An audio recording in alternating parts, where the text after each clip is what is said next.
नमस्कार विद्यार्थी मित्र हो, आता आपण अकाउंट या विषयामधला दुसरा topic accounts of not for profit concern ला सुरुवात करत आहोत. Not for profit concern, not for profit म्हणजे नफ्यासाठी नाही, म्हणजे थोडक्यात ज्या संस्था नफा मिळवत नाहीत त्यांचं अकाउंटिंग कसं असतं ते आता आपण बघणार आहोत.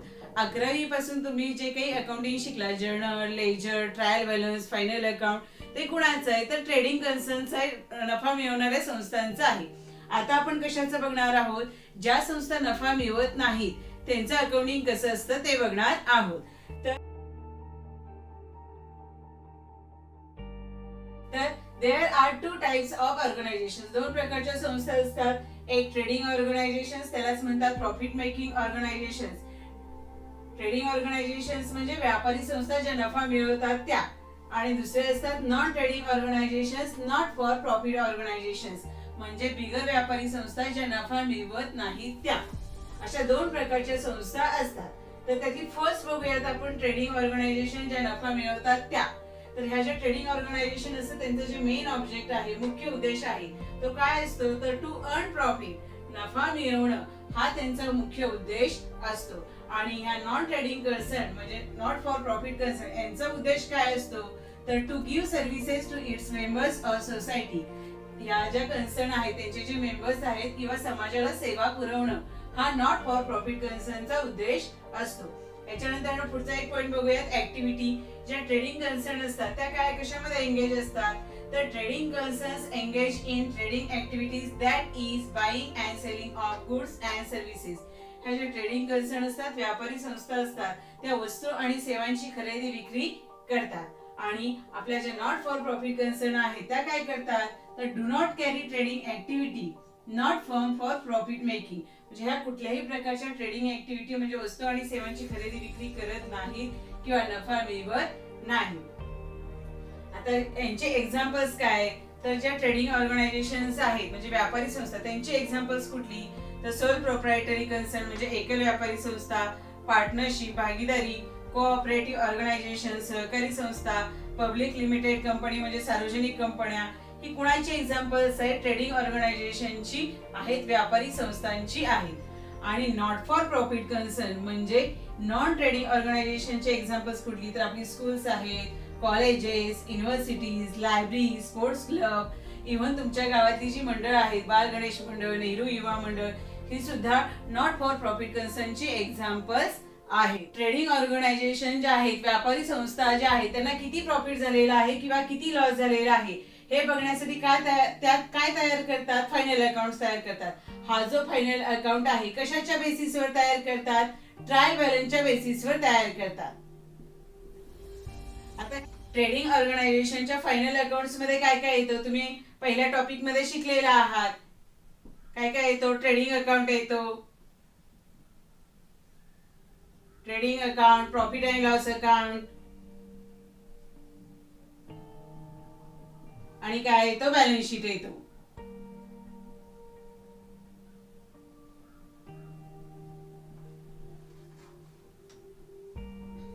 आता ह्या ज्या नॉन ट्रेडिंग ऑर्गनायझेशन्स आहेत म्हणजे नॉट फॉर प्रॉफिट कन्सर्न यांना सुद्धा त्यांचे फायनल अकाउंट्स तयार करावे लागतात. यांना सुद्धा त्यांचे फायनल अकाउंट्स तयार करावे लागतात. आता ह्या संस्था ज्या आहेत नॉट फॉर प्रॉफिट कन्सर्न ते त्यांच्या फायनल अकाउंट्स जे आहेत ते कशाच्या बेसिसवर तयार करतात तर रिसिप्ट्स अँड पेमेंट अकाउंटच्या बेसिसवर. रिसिप्ट अँड पेमेंट अकाउंट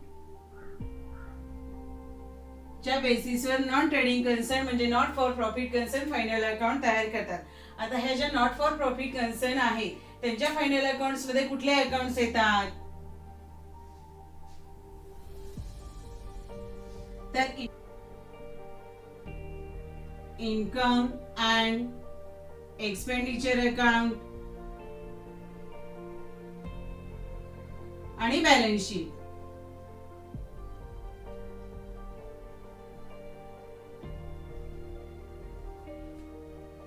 बघा तुम्हाला लक्षात आलंय का ज्या ट्रेडिंग ऑर्गनायझेशन्स आहेत त्या फायनल अकाउंट ट्रायल बॅलन्सच्या बेसिसवर तयार करतात आणि त्यांच्या फायनल अकाउंट मध्ये ट्रेडिंग अकाउंट येतो, प्रॉफिट अँड लॉस अकाउंट येतो आणि बॅलन्स शीट येतो. याच्या उलट नॉन ट्रेडिंग कन्सर्न म्हणजे नॉट फॉर प्रॉफिट कन्सर्न जे आहेत त्यांना सुद्धा फायनल अकाउंट तयार करावा लागतो. त्या कशाच्या बेसिसवर फायनल अकाउंट तयार करतात? रिसिप्ट अँड पेमेंट अकाउंटच्या बेसिसवर. ह्या नॉट फॉर प्रॉफिट कन्सर्नच्या फायनल अकाउंट मध्ये काय येतो? इन्कम अँड एक्सपेंडिचर अकाउंट येतो आणि बॅलन्स शीट येतो. ठीक आहे. बघा, तुम्हाला ट्रेडिंग ऑर्गनायझेशन आणि नॉन ट्रेडिंग ऑर्गनायझेशन याच्याबद्दल जर कळालंय का? आता डीप इन डिटेल्स मध्ये आपण आता आपण टॉपिक कुठला बघतोय? Accounts of not for profit concern. मग ह्या नॉट फॉर प्रॉफिट कन्सर्न जे आहे त्यांचं मीनिंग, त्यांचे जे फीचर्स आहेत ते आता आपण बघणार आहोत. शॉर्ट मध्ये मी तुम्हाला नॉन ट्रेडिंग कन्सर्न म्हणजेच नॉट फॉर प्रॉफिट कन्सर्न काय असतात नेमक्या किंवा त्यांचं एम काय आहे ते सांगितलेलं आहे. सांगा बरं, एम काय असतं नॉट फॉर प्रॉफिट कन्सर्नचं? To give services to its members or society.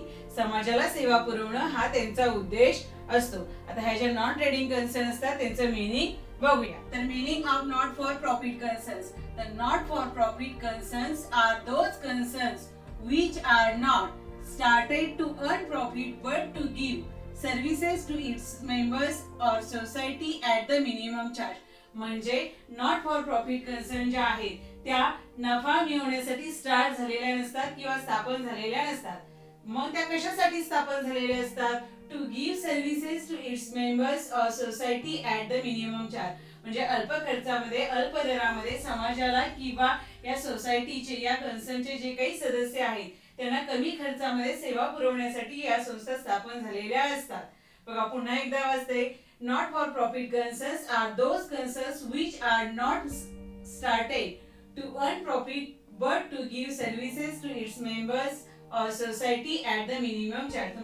तुमच्या नॉट फॉर प्रॉफिट कन्सर्नचा मीनिंग लक्षात आला का?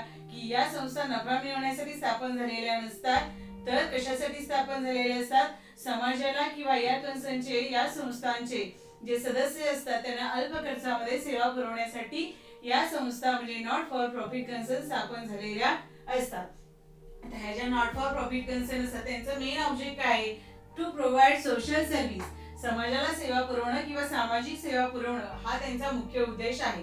त्याचबरोबर to promote art, culture, sports, education etcetera. म्हणजे त्याचबरोबर कला, संस्कृती, खेळ आणि शिक्षणाला उत्तेजन देणं हा या संस्थांचा मुख्य उद्देश असतो. आता ह्या ज्या नॉट फॉर प्रॉफिट कन्सर्न ज्या आहेत त्या त्यांचं इन्कम जे आहे, उत्पन्न जे आहे त्या कशा कलेक्ट करतात? तर not for profit concern collected income through subscription, admission fee, donations etcetera. म्हणजे नॉट फॉर प्रॉफिट कन्सर्न जे आहे ते इन्कम कसा कलेक्ट करतात? तर थ्रू सबस्क्रिप्शन. सबस्क्रिप्शन म्हणजे वर्गणीच्या मार्फत म्हणजे जे सदस्य आहेत त्यांच्याकडून ऍडमिशन फी घेतली जाते किंवा समाजामध्ये जे काही दानशूर लोक आहेत ते डोनेशन्स देतात, देणगी देतात, दान देतात. त्याच्या मार्फत या नॉट फॉर प्रॉफिट कन्सर्न आपलं उत्पन्न किंवा आपलं जे अर्निंग आहे, इन्कम आहे त्या मिळवतात. या माध्यमातून त्यांनी उत्पन्न मिळवल्यानंतर त्या काय करतात? मग खर्च करतात समाजासाठी. आता ह्या ज्या नॉट फॉर प्रॉफिट कन्सर्न असतात त्यांचे जे काही फीचर्स आहेत ते आपण बघूया. आपण features of not for profit concerns बघूया. त्याच्यामध्ये फर्स्ट फीचर आहे प्रोव्हाइड सर्व्हिसेस टू सोसायटी. समाजाला सेवा पुरवणं हे आहे. Second, promote art, culture, education, sports, charity, health etcetera. म्हणजे कला, संस्कृती, शिक्षण, खेळ, आरोग्य यांना उत्तेजन देणं हे या संस्थांचं वैशिष्ट्य आहे. Third, govern by elected members. जे इलेक्टेड मेंबर्स आहेत म्हणजे जे निवडलेले सदस्य आहेत त्यांच्या मार्फत या संस्था चालवल्या जातात. फोर्थ काय आहे? Prepare receipt and payment account, income and expenditure account आणि बॅलन्स शीट. म्हणजे नॉट फॉर प्रॉफिट कन्सर्न जे आहे ते त्यांच्या अकाउंट्स मध्ये काय तयार करतात? तर receipt and payment account, income and expenditure account आणि balance sheet. Receipt and payment account is base for income and expenditure account and balance sheet. म्हणजे रिसिप्ट अँड पेमेंट अकाउंटच्या सहाय्याने त्या इन्कम अँड एक्सपेंडिचर अकाउंट आणि balance sheet तयार करतात. Income and expenditure account वरून त्यांना प्रॉफिट झालेला आहे किंवा लॉस झालेला आहे ते कळतं. त्याच्यानंतर फिफ्थ काय आहे? Capital fund is created by entrance fee, surplus, legacies, donations. म्हणजे ह्या ज्या कन्सर्न आहेत नॉट फॉर प्रॉफिट कन्सर्न त्या त्यांचा कॅपिटल फंड जो आहे तो कशा तयार करतात? तर एंट्रन्स फीच्या मार्फत. एंट्रन्स फी म्हणजे जेव्हा एखाद्या मेंबरला ऍडमिशन दिलं जातं किंवा नॉट फॉर प्रॉफिट कन्सर्न मध्ये घेतलं जातं तेव्हा त्याच्याकडून जी एंट्रन्स फी, प्रवेश फी घेतली जाते त्याच्या मार्फत.